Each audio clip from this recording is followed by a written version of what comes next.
How to change language from Arabic to English in Android device. Hello everyone, welcome back to our channel and today we are back again with a new video. So without any delay, let's get into it. For that, first you open Settings application. Now scroll down to search for language. If you do not find it, go to the search box at the top and type language. Click on search and go to language and region at the top. Go to English, click on edit beside it. Now, here you will see the list of languages which you can enable in your device. Simply search for the language which you like. Click on the plus icon beside it. Then after you will see this menu. From that menu, click on yes. After that, the whole default system of your language will be converted into the selected one.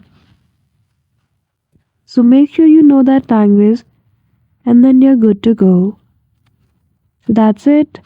I hope you found this video helpful. If you did, don't forget to give it a thumbs up and subscribe to our channel for such tutorial. Thank you for watching till the end.